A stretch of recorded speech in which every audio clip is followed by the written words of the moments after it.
जब question paper जो पहुंचेगा तो उसके पहले अभ्यर्थी सब अपने कमरे में अपने सीट पर बैठे रहेंगे। उनके सामने सील्ड कंडीशन में क्वेश्चन पेपर आएगा। उनके सामने में एग्जामिनेशन ख़त्म होने के बाद उनको 15 मिनट तक वेट करना चाहिए। उनको कहा जाए बाहर नहीं निकलना चाहिए। अपने सामने में उसी एग्जामिनेशन हॉल में वो वापस उनका OMR शीट सील होगा। ये परीक्षा PT की परीक्षा नहीं है, ये मेंस की परीक्षा है। क्योंकि इसमें अगर आप सफल हुए तो आप सफल हुए। PT की परीक्षा तो स्क्रीनिंग परीक्षा होगी। तो स्वाभाविक है कि ये परीक्षा आपकी अंतिम परीक्षा, प्रथम और अंतिम यही परीक्षा है। आवेदन में भी बायोमेट्रिक लिया जाएगा। अगर आधार दे देते हैं सो फार सो गुड।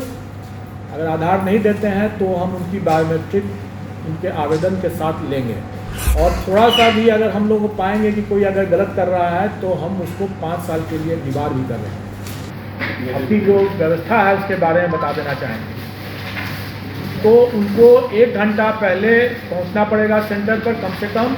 और इस केस में क्योंकि ये कंबाइंड सिविल सर्विसेज से ये थोड़ा PT से ये थोड़ा डिफरेंट ये परीक्षा है। ये परीक्षा जी सर, ये परीक्षा जो है, अगर आप लोग सुनना नहीं चाहते हैं तो मैं क्लोज कर सकता हूँ। नहीं सर बोला है सर बताइए सर। नहीं, अगर आप लोग नहीं सुनना चाह रहे तो दोबारा ना पूछेंगे आप। और आप लोग शांत रहें उधर पीछे, हल्ला ना करेंगे। देखिए, ये परीक्षा PT की परीक्षा नहीं है, ये मेंस की परीक्षा है। क्योंकि इसमें अगर आप सफल हुए तो आप सफल हुए। PT की परीक्षा तो स्क्रीनिंग परीक्षा होगी। तो स्वाभाविक है कि ये परीक्षा आपकी अंतिम परीक्षा, प्रथम और अंतिम यही परीक्षा है। मेंस की परीक्षा के समतुल्य है। तो इसमें हम ज़्यादा एहतियात बरतेंगे और हो सकता है कि इसमें जो अभ्यर्थियों को हम 1 घंटा से भी और पहले हम क्लोज कर दें। अभी हम 2 घंटा पहले बुलाते हैं, हम सब हो सकता है कि हम 3 घंटा पहले बुलाएं और हम सबका फ्रिस्किंग और बायोमेट्रिक करेंगे। इस परीक्षा में हम PT की परीक्षा से भिन्न मानते हुए इसमें हम इसको मेंस के सदृश मानते हुए हम इसमें सभी अभ्यर्थियों का बायोमेट्रिक लिया जाएगा। आवेदन में भी बायोमेट्रिक लिया जाएगा। अगर आधार दे देते हैं सो फार सो गुड। अगर आधार नहीं देते हैं तो हम उनकी बायोमेट्रिक उनके आवेदन के साथ लेंगे और उसका हम मिलान भी करेंगे सेंटर पर। और वहाँ पर भी हम उनका बायोमेट्रिक लेंगे, जैमर भी लगाएंगे, फ्रिस्किंग भी करेंगे। और थोड़ा सा भी अगर हम लोग पाएंगे कि कोई अगर गलत कर रहा है तो हम उसको 5 साल के लिए डिबार भी कर रहे हैं। कानूनी कार्रवाई तो अलग है। अगर माने जाए जो अपराध के श्रेणी में जो आएगा, जो अगर उनका कदाचार, तो उसके लिए भी कानूनी कार्रवाई तो होगी अलग से।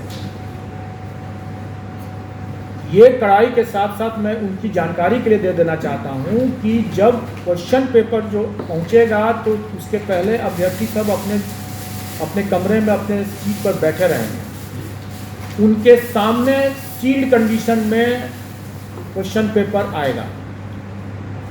और मैं ये खाली ऐसे ही हवा में नहीं बोल रहा हूँ, क्योंकि ये सब चीज़ हम लोगों ने कर रखा है।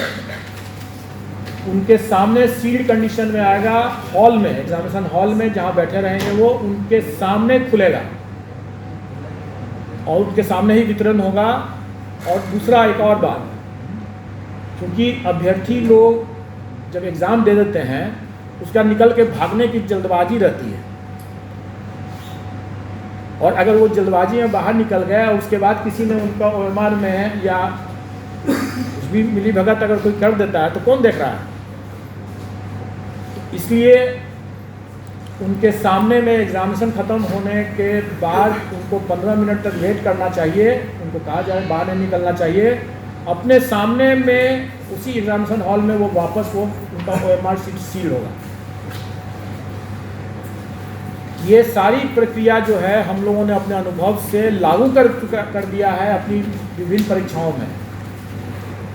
और यह इसमें भी लागू रहेगा। इसलिए मैं बता दूं कि इम्पर्सनेशन या पेपर लीक या टैंपरिंग, जो ओएमआर शीट में जो टैंपरिंग पहले बाद में या फिर हमारे यहाँ स्ट्रॉन्ग रूम में आने पर, वो सारी व्यवस्था पर हम लोगों ने जो अपना जो फुल प्रूफ सिस्टम बना रखा है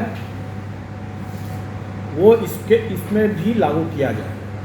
और स्वाभाविक है कि जितनी कड़ाई हम उसमें करते हैं उससे कहीं ज़्यादा ही कड़ाई इसमें करने की ज़रूरत पड़ेगी, क्योंकि ये मेंस की परीक्षा के सदृश है। ये स्क्रीनिंग टेस्ट पीटी की नहीं है।